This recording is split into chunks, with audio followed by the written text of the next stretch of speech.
Welcome back to Esther's Breeze, where we sit back, chat, and shoot the breeze. This is episode 12. A big thank you to Jenny DeHame from PAX Management, to my mentor and good friend, Robert D'Alessio, and to my producer, Mr. Fernando Renzo. Just to remind you, Esther's Breeze is available on Esther's Breeze YouTube channel, on Esther Brzezinski's Facebook channel, and on Bobby Short's YouTube channel as well. Also, the audio will be available 24 hours later on Spotify and all other streaming platforms. I am so excited about tonight's guest. Mr. Sergio Navarretta is an internationally award-winning Canadian director from Toronto. He is passionate about bringing meaningful content to the screen. His latest film, The Cuban, starring Oscar winner Louis Gossett Jr., in addition to an array of seasoned actors. He's also an executive producer on the biopic of Lamborghini starring Alec Baldwin. He is also the executive producer of the film Arctic Dogs, now on Netflix. Sergio made his directorial debut with the feature film Looking for Angelina, followed by the colossal failure of The Modern Relationship. He also directed many short films, including The Fortune Cookie. He is the co-founder of Snap Films, Inc., of which many of his films are produced. I am honored to have him on Esther's Breeze. Please take a look at this trailer of his magnificent film, The Cuban. His name is Luis, and he used to be this famous musician back in Cuba. He even played the Cotton Club. He played with Bauza, Machito, Dizzy Gillespie. And he told you all of this. Did you really play with all these people? Ladies and gentlemen, el guitarrista! All this nonsense. It's a Cuban boy. Am I right? Is that you? Yeah, we've known each other a long time since we got decided. Forgotten legend. And you're sure it's him? You don't have time to talk to your dad? He enjoys company. He's a drunk. Things are not so simple. Well, why not? Why can't they be simple? You must follow our care approach, Miss Ayub. It's created for a reason. He's a human being. We gave him an injection. No, it Mom. was doctor's orders. Luis is still a dying man. You need to wrap your head around But that doesn't mean he can't live now. You and me will teach us. We teach people how to love. Eh? How to love.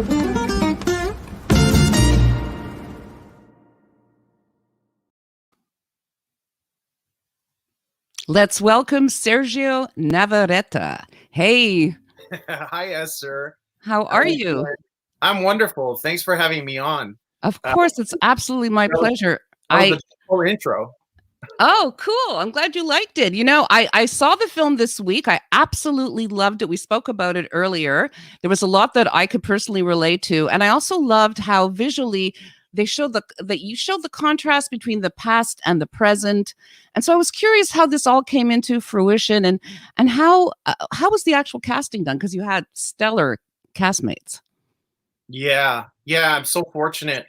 You know, just hearing the music brings it all back. You know, it was, I guess I was at the tail end of Arctic Dogs, and I was just like emotionally and creatively burnt out.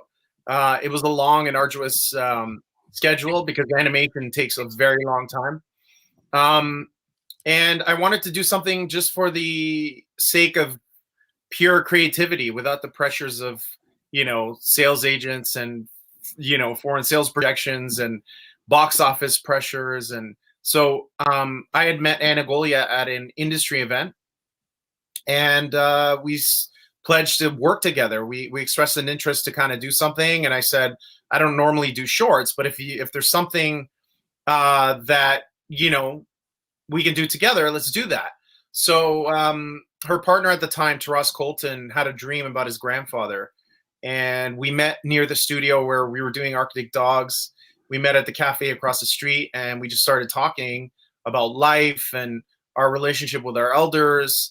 And that's where it started. It really started as a seed of an idea, a short film. And then we took that short film idea to Alessandra Piccione, who expanded the idea into, I guess, a shorter version of what it is today. But at the time when it was a short film, we had already attached Louis Gossett Jr. And I just remember the day I was driving down the highway and thinking, I can't picture anybody else as Luis. I had him in my mind since day one, and that is the truth. And through a lot of tenacity and perseverance, we finally got to him. No, it was absolutely perfect casting, and even the message that the film gave, it was so real and authentic, and in fact, if people, when they watch it, they'll see that there's a lot of truth to what the film shows. That, and I know from a personal perspective that when individuals do have Alzheimer's or a type of vascular dementia, in this case that he had both, music is one of the only areas that they sort of still retain and still respond to. And so it was just so beautifully portrayed. I really enjoyed it so much. And how were you able to get Louis Gossett Jr.? How did you get him on board? Well, I had a personal connection through someone I knew in Toronto, and that was our first stop. And then we went to his manager, and we weren't hearing back. It took quite a while. And then the young producers, Anna and Taras, chased him down at TIFF, and then I remember he went to a fundraiser. I forgot exactly where it was, but somebody I knew had approached him because I had reached out to this person. And he said, fine, I've heard about it. I get it. What is this Cuban? Who are these people? So I flew out to Malibu and we had dinner, and the rest is history, as they say. But that evening was just so memorable. I'll never forget it. Just going to his home and seeing, the poster of Roots on the wall and the Oscar. Right. It was just, it was one of those moments you never forget. And he lived up to everything that I imagined he would be. He's just a living legend. So. And tell me about the music in the film. I absolutely love the music. Yeah. So I started in music. The music was my first love. I started at the age of 5. So that's kind of how I see the world. So I always think of things musically. And I listened to Jazz FM a lot. And so I was familiar with a lot of the Cuban tunes. And right. There was a DJ there, Walter Van Afro, who said, if you're going to do a movie about Cuba, you have to use Hilario Duran. He's iconic, and he's a world-renowned pianist. And of course, I've known his work listening to Jazz FM over the years. And then he made the introduction, and that's kind of how it started. But it really was reminiscent of movies that I loved, as cheesy as it sounds, like Mambo Kings. I love that movie. That movie. Music, the soundtrack was incredible. And amazing. I met Antonio Banderas the first time in Cannes. Kidding. Okay. After a few martinis, I was like, Mambo King. He just loved it. Like, I think that was his first, Hollywood English language. Yeah. So. And the song Beautiful Maria, that's gorgeous. Yeah. Doesn't have enough credit. More people have to hear that song. It's just, I love it. Yeah. Yeah. I'm a sucker for a beautiful ballad, and that is a gorgeous love song for sure. So you were brought up in Toronto. You came from immigrant parents like myself. Yeah. And we had spoken earlier, and you sort of said that you had the feeling of not fitting in. And I was curious if that sort of contributed to your fascination with film. And tell us also how that whole journey began. Mm-hmm.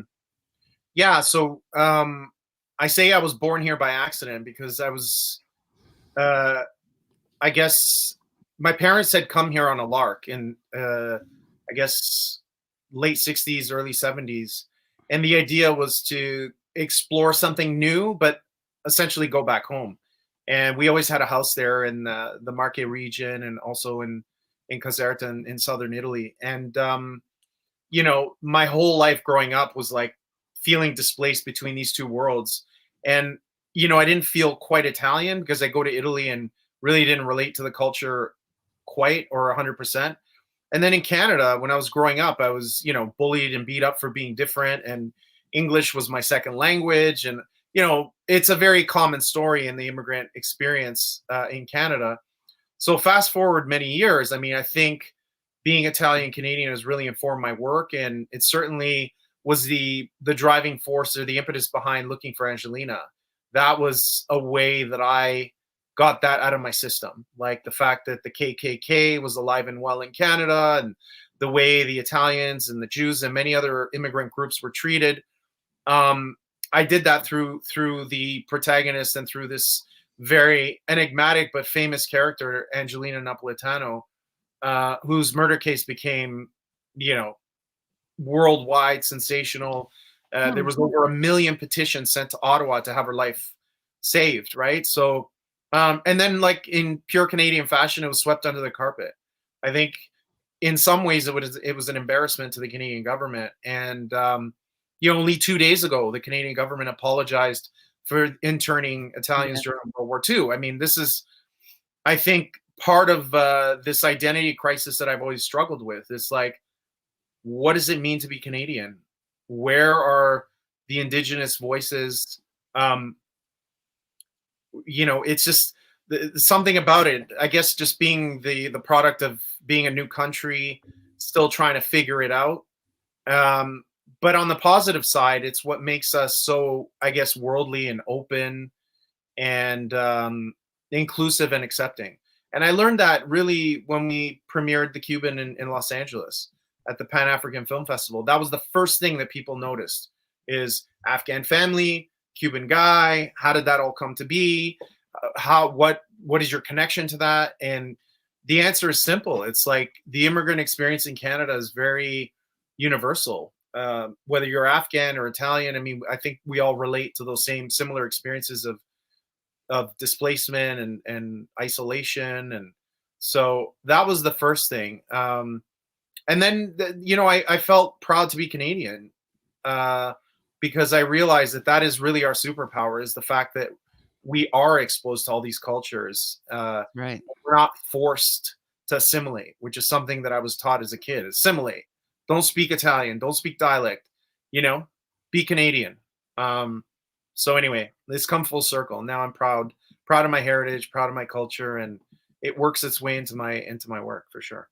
So do you think that it keeps you humble and grounded, like dealing, when you're working in Hollywood? Do you see a definite contrast? Oh yeah, 100%. I mean, I was living in Beverly Hills, living the dream. And, with the Cuban, we were featured in Time magazine as one of the films you missed this summer. And then I come home and my mom would be like, yeah, that's nice. Okay. So, what are we making for dinner tonight? Like, yeah. Absolutely. There's absolutely nothing that can impress my family, so absolutely. They keep me grounded for sure. And do you find there's a contrast in work ethic or just approach being Canadian as opposed to American? Yeah. Oh yeah, for sure. As you know, I spent quite a bit of time on Clubhouse and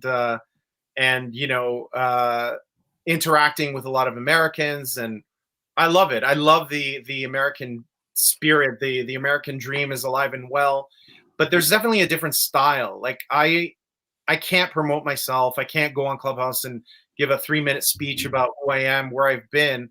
I just say everything's on my bio. Nowadays, you can just Google and find everything out there. And let's just talk about life. Let's talk about what's important to us today, which is, how we're dealing with this pandemic and mental wellness and all these things.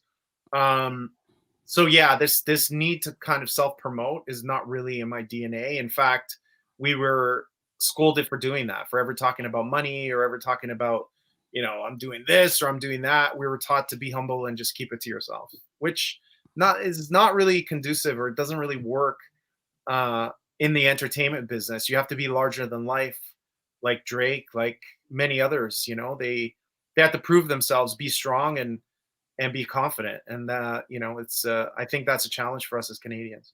So one of our listeners, Sonia Barnes, says, I felt the same way as a child of Jamaican immigrants to Canada. So she's absolutely relating. Well, I grew up with Jamaicans on both sides, like growing up in a suburb of Toronto. So I know the culture well, and we got along so well. Like our dads were best friends because they had that common experience. And it's funny. There's so many parallels. But anyways, I thank you for that comment. With talking about Clubhouse, and I always ask the creatives that come on, what do you think the importance of social media is to a creative? How does it help or does it hinder? Does it, it plays a great importance even when you're casting? Do you look at numbers? I don't.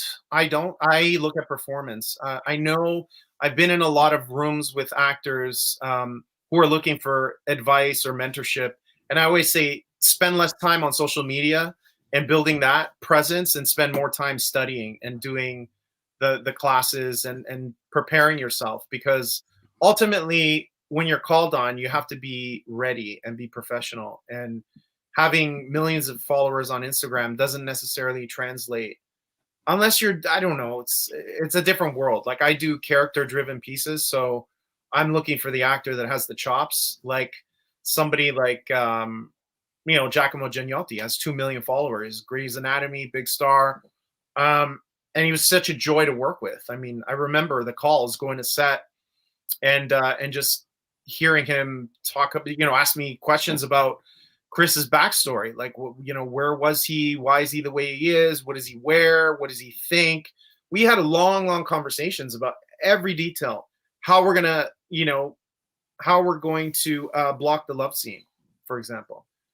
Like those are actors I love to work with. Just like real salt of the earth. Like let's just roll up our sleeves. It's like we're doing a piece of theater. Let's have some fun and really dig deep, and we're in this together. It's one thing that gives me such joy is letting go of this idea that I have to be a dictator on set. Right. I'm crying with the actors. Like that scene with Lou. I mean, there wasn't a dry eye on set, and I want to be there, vulnerable, present, and able to experience those emotions and those feelings with the actors, so that they realize that this is a team sport. I'm not there to tell them walk 3 steps, take 2 breaths, and smile. It really is a team sport. It's very collaborative. So do you have a background in acting yourself, and do you consider yourself an actor's director? Yeah, definitely. Yeah, I studied acting very early on with Nick Mancuso and Rose Dubin. But it was sort of like, it was a means to an end. I wanted to understand the process and the mechanics behind acting, and I couldn't do it personally. Just how it plays on your emotions, dealing with the rejection. Like I deal with enough rejection as a director, but the amount of rejection they deal with, going through the audition process, which I loathe. Like I just, I usually know the actors I want, and I break bread with them Italian style and have a glass of wine and talk about life. That's to me more meaningful than being in a room where everyone's so nervous and you're not going to get their best work. I mean, some are pros at it, but generally it's not the most ideal. And you also executive produce several films. So is there one that you prefer over the other? Do you prefer producing? Do you prefer directing? Which one do you have more of an affiliation with? Definitely directing, because it incorporates it's really all about the creative.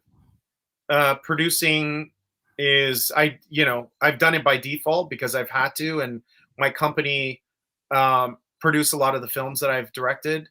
But a movie like The Colossal Failure of the Modern Relationship, for example, we had to make a decision. We had Enrico Colantoni. I remember we were having barbecue at his house, and we said, we want to do this movie. And he's like, when do you want to go? I said, well, whenever you're available. He said, well, I have a gap between, I think he was doing Flashpoint at the time. And he said, I can do it. I think it was like September. Can't remember exactly. But I said, yeah, man, sure. Let's do it. And I look over at Alessandra, and we're just like, oh my God, like we don't have $1 raised. We don't have anything in place. How are we going to make this happen? But those are the projects that I enjoy doing. It's just like when you have no idea how you're going to get it done, and it just all comes together. That film there was done on a credit card, essentially. 45,000, I think. Oh, that's not a lot for a feature film. I think that was your second feature film. And so you had created Snap Films Inc. in order to produce your films of your choice. Was that the Yes, reason behind it? Yeah. and also to kind of I've always been an entrepreneur in spirit, and I love the idea of putting things together, putting people together, and getting things made. So Alessandra and I decided to start our own company when we realized that it's the only way to control our destiny. There's not a lot, but there's nepotism in the business, and you're either in favor or you're not. And I didn't want that to be the deciding factor of whether I'm able to create or not. So, that was the idea behind it. And so I'm really proud of that. So have you guys been able to produce anything in the past year? How was 2020 for you? Was it kind of a reset? Were you able to do any work? Was there any writing involved? What happened? What happened? That's a great question. I call it 2020 vision. It was a year of reckoning, a year of introspection, a realignment of values, priorities. We did a lot of thinking, to be honest. I did a lot of writing. I started my own blog, which I would have never done pre-2020. We did an entire press tour virtually, online,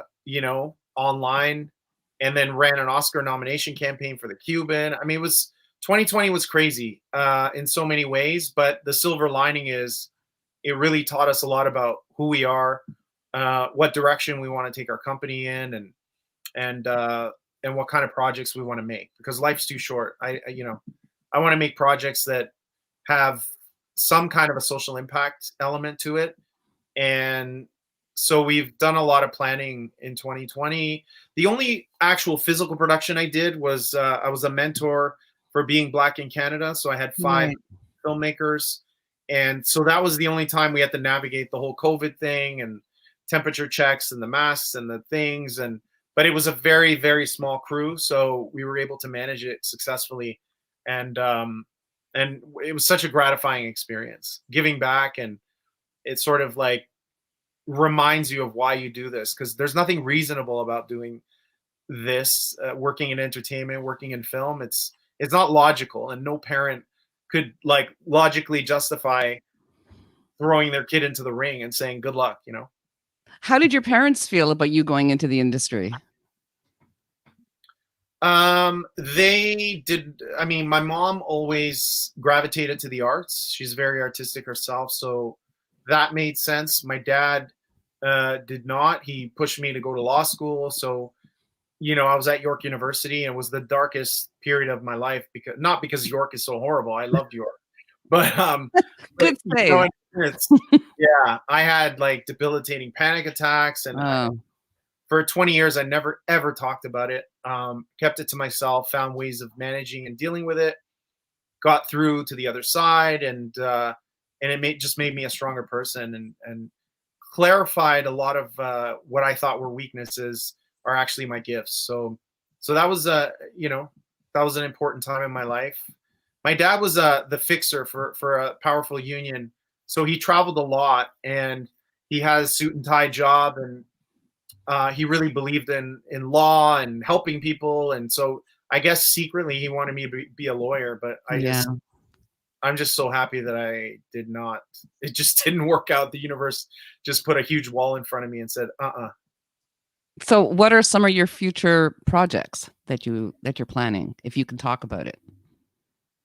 Yeah, so we have another animation movie in development. I swore I'd never do it again, but I'm sort of itching to re-explore that. And we optioned best-selling crime, a book from a best-selling crime writer, and it's a deep dive into Italian, Jewish, I guess, immigrant history in Canada. It's a true story. It's very, for lack of a better term, sexy. It's a beautiful project. I'm super excited about it. So that's a limited series, and we have another project that's sort of like an ensemble piece about a group of ex-hippies that reunite after being apart for 40 plus years. Sort of in the vein of A Big Chill, but a modern version. That's cool. Teresa, who's actually a filmmaker herself in Montreal, is asking, any projects in Montreal in the near future? If there's Italian food. Yeah. There's plenty. Fernando will cook for you. I mean, our first film, Looking for Angelina, had its world premiere at the Montreal Film Festival. Oh, okay. There's Lezique's festival, and that was an incredible experience. I mean, the press was so kind. I felt at home there with my, with the community, the crazy Italians there. Yeah. Much, and they really embraced us, the film. So I'd love to come back. I just have to find something. I'd love to shoot something in old Montreal, but who knows? That would be amazing. Absolutely. Yeah. So yeah, we're cooking up things, and it's just so amazing that it's an hour away, and what a gem of a city to shoot in and to live in and to eat in, because I love the food there. Yeah, the food is definitely amazing here. So you had an encounter with director James Cameron at the Titanic premiere, and he gave you some advice that had a huge impact on you. Hey, you've done your homework. Yeah. You know more about me than my mom does. Yeah. So on a lark, one day we heard James Cameron was going to be in, it was near Chippewa Falls where he was born and grew up. And so we went, and I was very young. I was just starting out, and I said, I'd love to meet him. And all my friends are like, you're crazy. You're never going to meet him. So we go there, and it was like the height of the frenzy. Everybody was going nuts, like cameras and everything. And I got kind of disheartened. I'm like, we're never going to get to him. He had bodyguards. Like, it was insane. And then I felt dejected. We walked away, and I said, I have to use the bathroom. So we went behind this hotel. And when I came around to the front, there he was with Susie Amos, who's his wife, who was in the movie, who was in the beginning of Titanic. And I said, I want to be a director. And he said, well, just get a camera and shoot something. And we took a picture together. Yeah, we had some, just a short chat. And what he told me just went off in my head like a light bulb. It's like, I just took that advice to heart. I guess being a little delusional myself and a big dreamer, I believed what he said. And I said, okay, well, if that's what I need to do.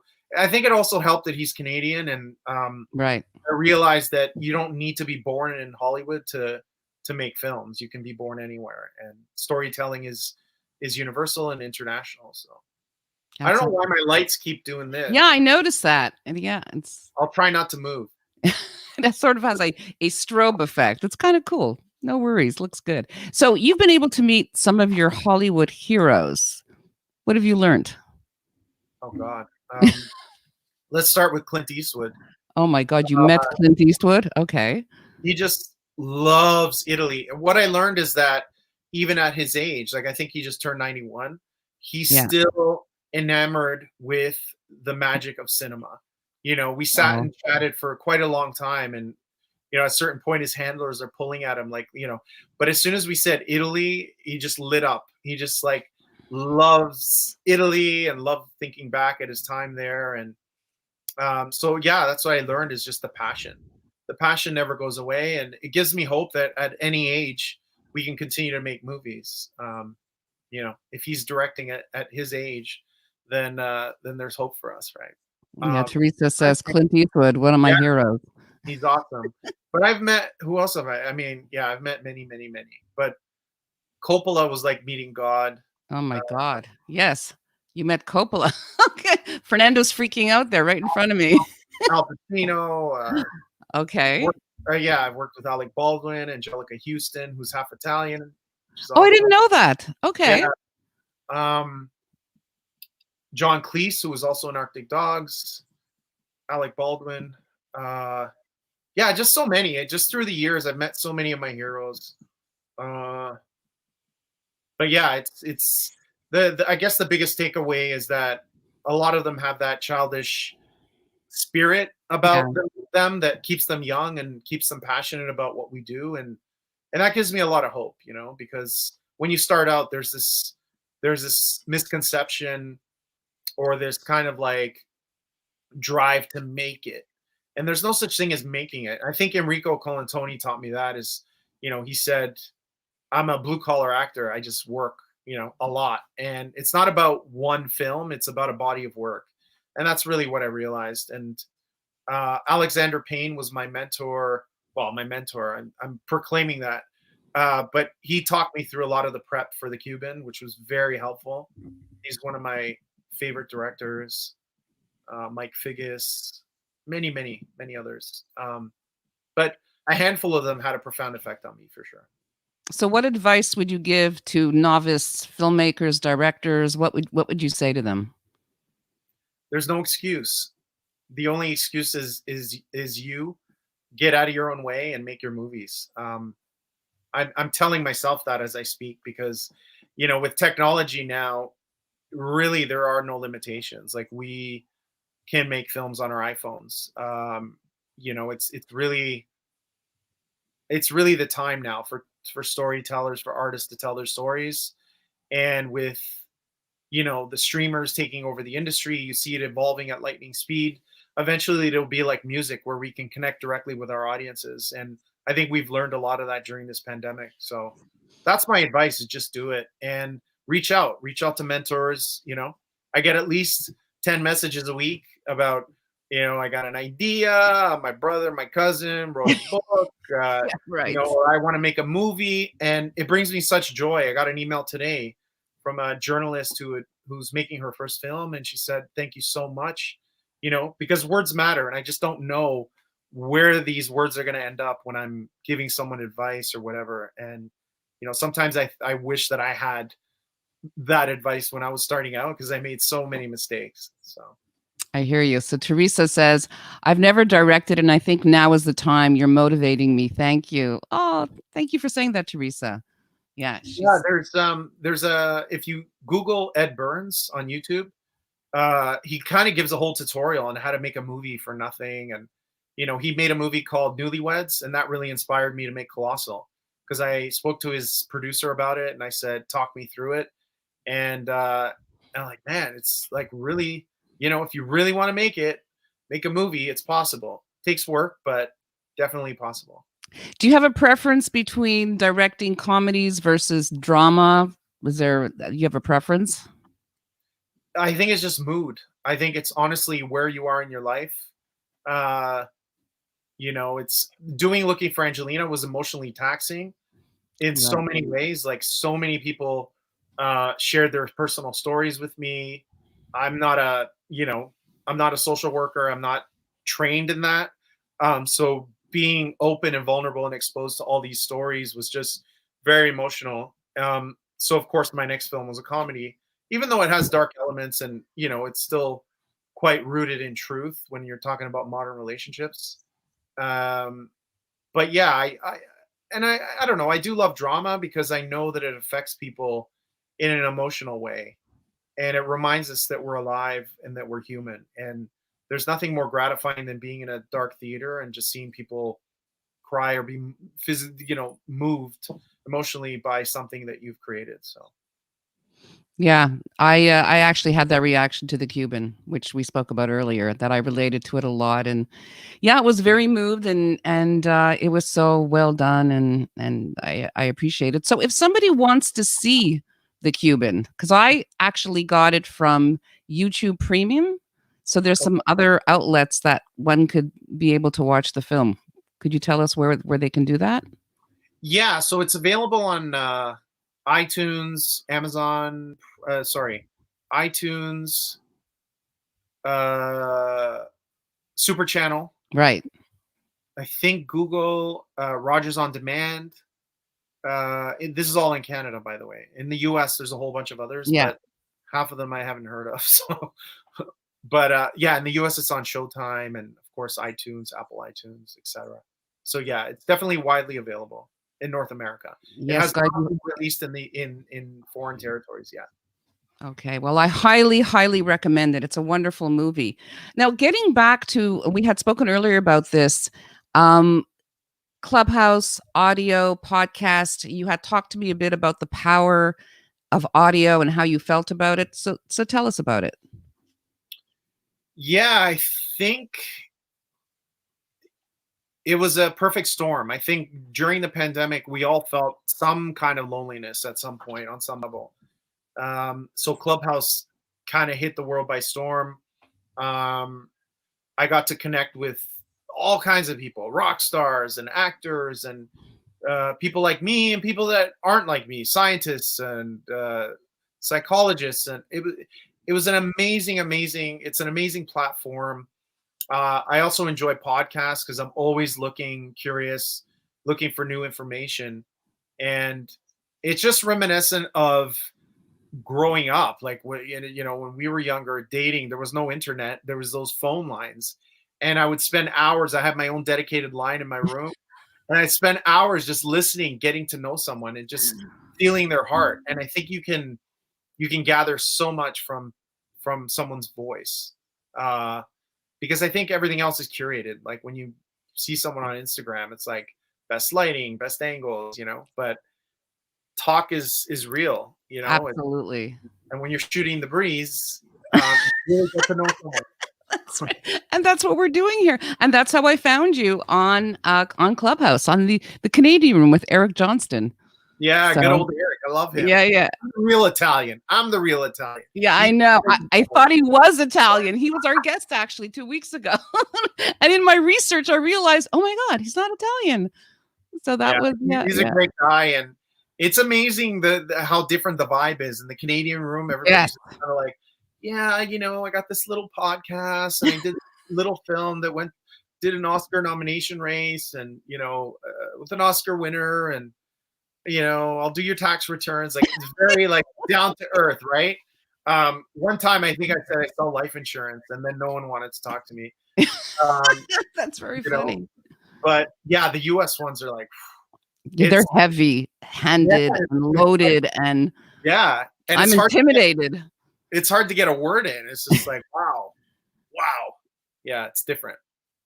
So if there's one take that you can describe to us that the pandemic, how it affected you, what would be that one thing? You said reset earlier. Yes. I look at it as a complete reset, emotionally, spiritually, career-wise, family, relationships. I did a close look at all those areas of my life. I'm journaling every day now. I'm waking up, taking the time to prepare my mind for the day ahead. And it's sort of become a routine. I took up Qigong, which is like a physical kind of spiritual thing. Whereas, pre-pandemic, I wanted to go to the gym and have a six-pack. I don't care about that stuff. I just want to be flexible, and I want my intuition to be clear, and I want to be performing optimally. Because I think if we can show up as the best versions of ourselves, people around us and the world and the people we affect will be better for it. So I've seen the worst of myself. So the pandemic has taught me to kind of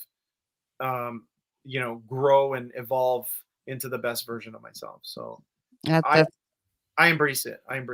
And I'm terrified about going back to what everyone's calling normal. I'm just like, man. Yeah, I feel the same way you do. Like, what are the lessons people learned? Are we going to have a new normal? Are we going to go back to how things were? There's a lot to be said about what we've gone through and what we've learned, and that reset that you spoke about. So I'm keeping my fingers crossed that it'll be the new normal, and that we'll remain kind to one another and caring and generous, because there were some wonderful things that came out of all this. So hopefully we'll be opening up soon here in Montreal. We're going orange. We go in color codes here, so our restaurants will open, etc.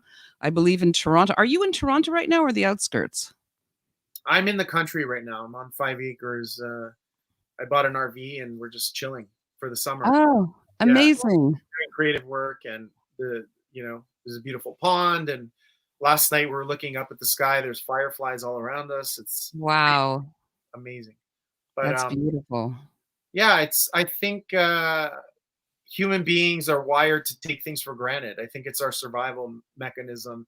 Somehow, I think when things open up again, we'll just go to our defaults, unless it's like a muscle, right? It's like an elastic, or it's like tuning a piano. You got to keep tuning that piano over and over again until you're able to bend the strings in the right way. And I think we all struggle with that, old patterns, old behaviors. But I can't see myself chasing anymore, living that frenetic life. Yeah. Sitting in traffic and all that stress. I think now I'll know what's important and what isn't, and have a better sense of priority when it comes to everyday life. Are you in that belief system that everything happens for a reason? Yes. Okay. I've seen it enough times. Like, one door closes, all of a sudden I meet somebody, and then that person introduces me to someone else, and then all of a sudden, I've had a lot of serendipity and a lot of miracles happen in my life that, I can't deny it, that there seems to be some kind of a universal master plan out there. Do you think you'll ever make a film about your experiences during 2020 or others, or just about the pandemic itself? Do you think that's a subject that interests you at all? I think we're in the midst of the trauma. I think we have to go through those stages of grief and come out the other side to really look back and say, this really changed me forever, and then explore that in a movie for sure. Because I think it's like 9/11. It's either you look at the world pre 9/11 and post 9/11. Everything changed. You're right. The way we see the world, like security protocols, like one event just like boom, just changed everything. So I think the pandemic is the same, and I think it has no choice but to work its way into our content. And I really don't know if like masks are going to be a thing of the past, or if they're still going to be, an accessory. I hope they are, because I got some cool masks. Yeah. I have an accessory business on the side, and I was selling masks. But according to the CDC, if you're double vaxxed, you don't need the mask. So we'll see how that all pans out. I have no idea. Yeah, somebody said to me, "Oh, you don't need a mask." I said, "But doctors wear masks. They wear gloves. Why do they?" Yeah, they're obviously protecting themselves, and I don't know. It is what it is. But I think we just adapt. Remember when we were growing up, people used to smoke on airplanes, and it was totally normal. Of course, I remember that. I used to smoke in university. To sit there at McGill in a large auditorium. There was an ashtray on every desk, and we were sure, taking notes and smoking at the same time. Now they sit with little laptops, and smoking is verboten, so forget that. Yes. Well, I don't know. I never liked people sneezing on a plane before, so right. If they force me to wear a mask, I'll be fine with it. Yeah, exactly. Like wearing underwear, whatever. Sergio, thank you so much for being here this evening. You are an absolute joy. I wish you lots and lots of success, and I don't think I have to wish it. I think it's going to happen and is happening. Sonia said, "I'm loving this whole subject. Sergio is incredibly motivating," and I agree with you, Sonia. Thank you so much. Thank you. And Bobby Short says, "I am totally inspired right now." So you've made a difference. So proud to have you as a fellow Canadian. Wow. Thank you, Bobby. That's beautiful.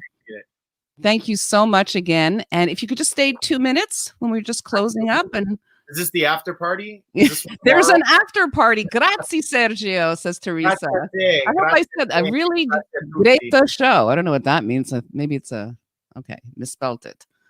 Okay. Thank you. Fernando, our producer. Thank you. So much. There's always somebody behind the scenes making all this amazing stuff happen. So I really appreciate it. Yes. And you will have a chance to chat with him for 2 minutes right after the show, if you could just stick around. Absolutely. He better not be pitching me a film project. No. But now that you say that, he might. No. My cousin Sal married a girl. Get those projects all the time. Yeah. No. It's not going to happen. Maybe a cooking show. No. Don't worry about it. Love it. Thank you so much. We've had him. Oh, Fern the man. Yes, Bobby. Fern's the man. Thank you so much, Sergio. Thank you. Wonderful. Let's do it again. Absolutely. Let's have virtual drinks whenever you're available. Oh my God. Well, for sure. I would love that. Thank you, and congratulations, Mazel Tov, on your beautiful show. And keep inspiring us. Yes, absolutely. You as well. Thank you. Actually, next week, we're going to have Charles Vaccaro, who's a singer-songwriter. So, guys, stay tuned next Thursday at 8 p.m. on Esther's Breeze. Thank you so much. Bye-bye.